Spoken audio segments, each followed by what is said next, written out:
CIS International Payload and CubeSat Form Factor. So thank you, Jasmin. Hello, and thank you for the opportunity to speak with you all today. My name is Jasmin Schauer, and I'm an undergraduate student at Florida Atlantic University's Harriet L. Wilkes Honors College. I hope to go into a career of psychology or medical research.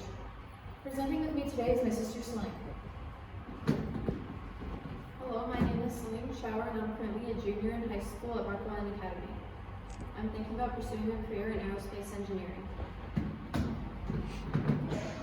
Our mentors, Mr. Kevin Simmons and Ms. Shauna Christensen, are professional educators and the co-founders of the Aerospace and Innovation Academy based in Palm Beach Gardens, Florida. They advance a blue sky learning philosophy which focuses on growth mindset by using patience, persistence, and a positive approach to failure. The AIA's flagship program is the Wolfpack CubeSat Development Team. Today we will be discussing the potential to study osteoblast transcription factors and how we can apply this to an ISS payload or a CubeSat mission. For the past 60 years, humans have explored the edges of space, and for the past 20, the ISS has provided continuous access to low Earth orbit.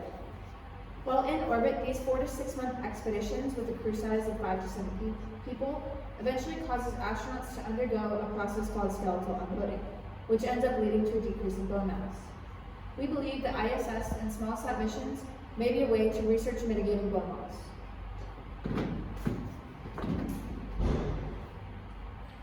Within this process of skeletal unloading, astronauts undergo a variety of physical changes, including but not limited to skeletal, muscular, neurovestibular, cardiopulmonary, digestive, and urinary systems.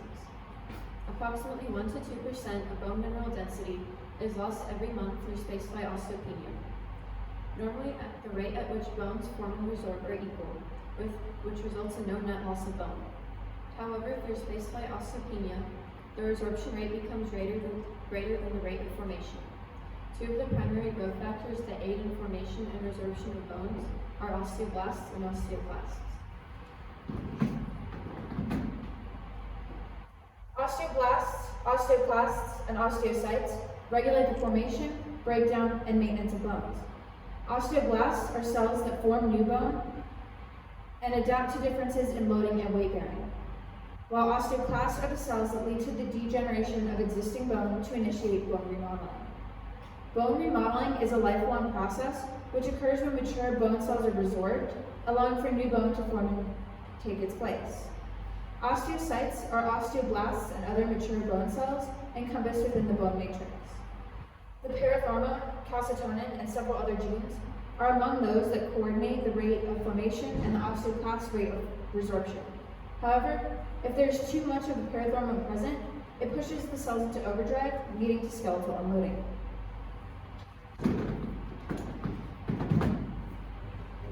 Upon reaching orbit, the skeletal system undergoes an almost immediate loss of bone mineral. The normal rates in 1G are interrupted, and the resorption rates exceed formation rates. Without loading, there is no apparent need for the osteoblast cells to keep the formation rates. This response becomes problematic at the end of long-term spaceflights. These spaceflights could include arriving at or returning from Mars. Astronauts aboard the ISS have attempted to use coping mechanisms which involve mechanical, nutritional, and pharmaceutical methods to counter these effects.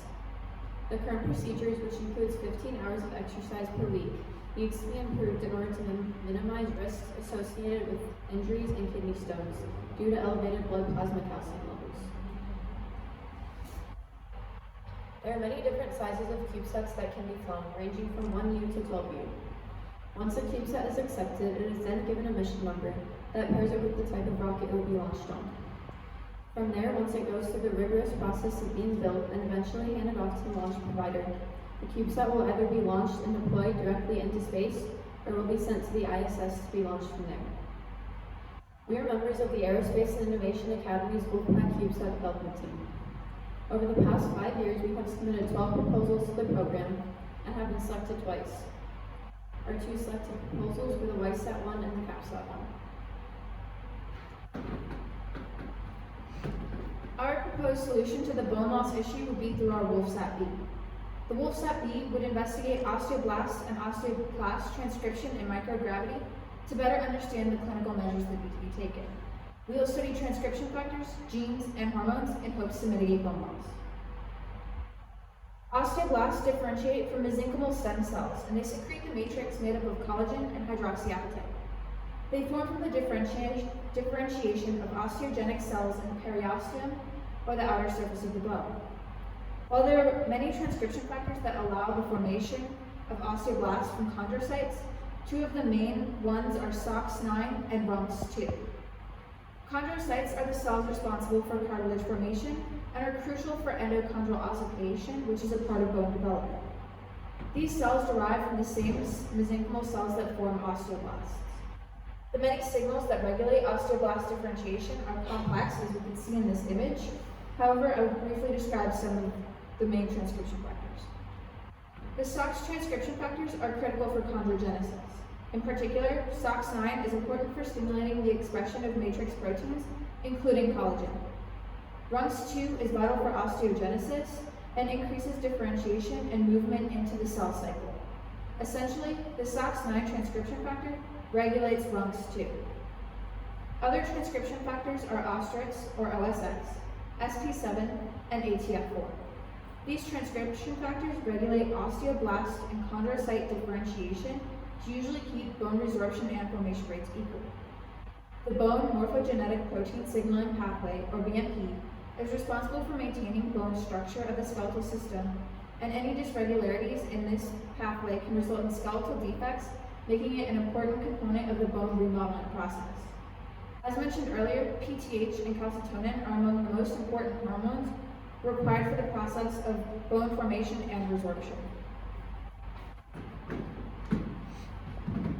There are many different types of hardware that have already been used that we can implement into a CubeSat like the WolfSat B. Labs on chips are important tools used in microfluidics. These labs are small glass or plastic panels that cells and hardware can be placed on. There are numerous chromophore tools whose relative signal strength may be used to quantify the molecule being studied. We used Cytop live dead stains in our first orbital CubeSat that launched in 2018. In addition, specific binding with fluorescent tags allows investigators to visualize and quantify the molecules of interest. On orbit, these signals are initiated with one LED frequency, blue in the case of the live dead stain, and then the photosensors generate a voltage based on the presence of the emitted signal. The live cells fluoresce green and the dead cells red when the stains are stimulated with the blue LED light. Different stages of transcription genes and proteins can change factors that will in turn change the emitted color of the dye. This means that sensors can indirectly measure the states of different genes and factors within the cell.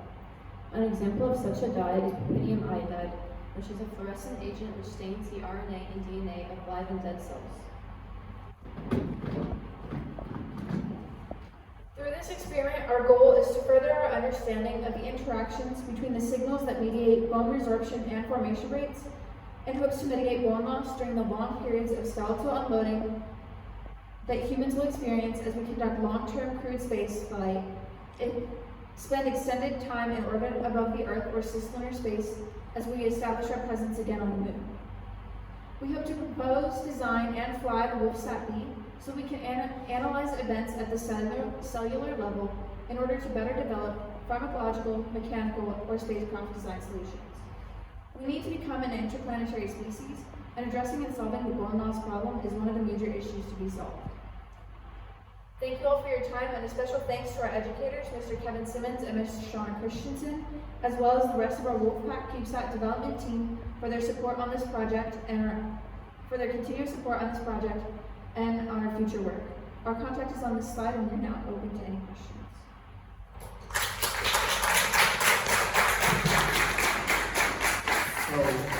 So Jasmin,